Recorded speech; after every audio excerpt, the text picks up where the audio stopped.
শ্রীমদ্ ভগবদ গীতা যথাযথ প্রথম অধ্যায় বিষাদ যুগে আজ আমরা ৩১ নম্বর শ্লোক পাঠ করব, তার অনুবাদ ও তাৎপর্য উপলব্ধি করব।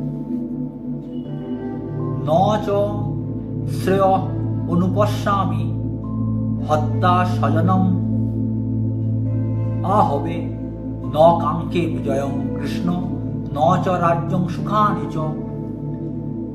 ন মানে না, চ মানে ও, শ্রেয় মঙ্গল, অনুপশ্যামি দেখছি, হত্যা করে, স্বজনম আত্মীয় স্বজনদের, আহবে যুদ্ধে, ন না কাঙ্ক্ষে আকাঙ্ক্ষা করি, বিজয়ং যুদ্ধে জয়, কৃষ্ণ হে কৃষ্ণ, ন না চ ও রাজ্যং রাজ্য, সুখানি সুখ, চ ও অনুবাদ হে কৃষ্ণ, যুদ্ধে আত্মীয় স্বজনদের নিধন করা শ্রেয়স্কর দেখছি না।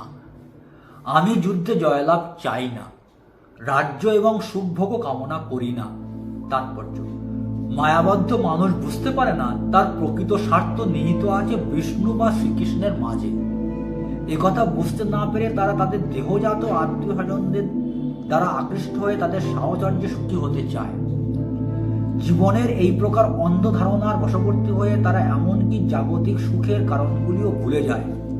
এখানে অর্জুনের আচরণে আমরা দেখতে পাই তিনি তাঁর ক্ষাত্র ধর্মও ভুলে গেছেন। শাস্ত্রে বলা হয়েছে দুই রকমের মানুষ দিব্য আলোকে উদ্ভাসিত সূর্যলোকে উত্তীর্ণ হন।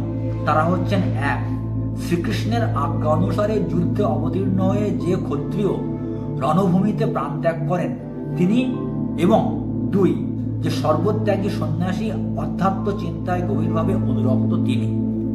অর্জুনের অন্তঃকরণ এতই কোমল যে তার আত্মীয় স্বজনের প্রাণ হনন করা তো দূরের কথা, তিনি তার শত্রুকে পর্যন্ত হত্যা করতে নারাজ ছিলেন। তিনি মনে করেছিলেন তার স্বজনদের হত্যা করে তিনি সুখী হতে পারবেন না। যার ক্ষুধা নেই সে যেমন রান্না করতে চায় না, অর্জুনও তেমন যুদ্ধ করতে চাইছিলেন না। পক্ষান্তরে তিনি স্থির করেছিলেন অরণ্যের নির্জনতায় নৈরাশ্যপ্রীত জীবন অতিবাহিত করবেন। অর্জুন ছিলেন ক্ষত্রিয়, এই ধর্ম পালন করার জন্য তার রাজত্বের প্রয়োজন ছিল, কিন্তু ন্যায়সঙ্গতভাবে পাওয়া সেই রাজত্ব থেকে দুর্যোধন আদি কৌরবেরা তাকে বঞ্চিত করার ফলে সেই রাজ্যে তার অধিকারের পুনঃপ্রতিষ্ঠা করার জন্য কৌরবদের সঙ্গে যুদ্ধ করা অপরিহার্য হয়ে পড়েছিল। কিন্তু যুদ্ধ করতে এসে তিনি যখন দেখলেন তাঁর আত্মীয় স্বজনকে হত্যা করে সেই রাজ্যে তার অধিকারের প্রতিষ্ঠা করতে হবে, তখন তিনি গভীর দুঃখে ওই নৈরাশ্য স্থির করলেন যে তিনি সব কিছু ত্যাগ করে বনবাসী হবেন। শ্রী অর্জুনের মতো জীবন সংগ্রাম করতে করতে অনেক সময় আমরা হতাশাগ্রস্ত হয়ে কি করতে হবে না বুঝতে পেরে আমরাও এই সিদ্ধান্ত করি সংসার ত্যাগ করে বনবাসী হব বা সন্ন্যাসী হব। কিন্তু আমরা হচ্ছি ভগবানের দাস। জীবের স্বরূপ হয় কৃষ্ণের নিত্য দাস, কৃষ্ণের তটস্থা শক্তি ভেদ অভেদ প্রকাশ। চৈতন্য চরিতামৃত গ্রন্থে শ্রী রূপ গোস্বামী বর্ণনা করেছেন আমাদের প্রকৃত পরিচিতি হচ্ছে আমরা ভগবানের নিত্য সেবক। তা আমাদের কর্তব্য হচ্ছে ভগবানের সেবা করা। আর ভগবান চাইছেন কুরুক্ষেত্রের যুদ্ধ সংগঠিত করে কৌরব নামক পাপী দুরাত্মাদের বিনাশ করে পাণ্ডব নামক পুণ্যাত্মাদের প্রতিষ্ঠা করে পুনরায় ধর্ম স্থাপন করতে। সেটা অর্জুন বুঝতে পারছেন না।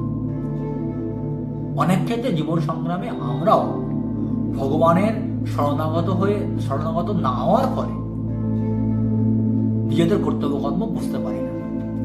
কিন্তু এই শ্লোক থেকে আমরা উপলব্ধি করে যদি আমরা ভগবানের শরণাগত হয়ে সম্পূর্ণ তার চরণে আত্মসমর্পণ করে আমরা যে ভগবানের সেবক, ভগবানের সেবা করাই আমাদের ধর্ম, এটা উপলব্ধি করে যদি কর্ম সম্পাদন করি, তাহলে আমরা ভয় থেকে মুক্ত হয়ে, মোহ থেকে মুক্ত হয়ে জীবনে চলার পথে জীবন সংগ্রামে অবতীর্ণ হয়ে সামনের সমস্ত বাধাকে অতিক্রম করে আমরা এগিয়ে চলতে পারব বা এগিয়ে যেতে পারব।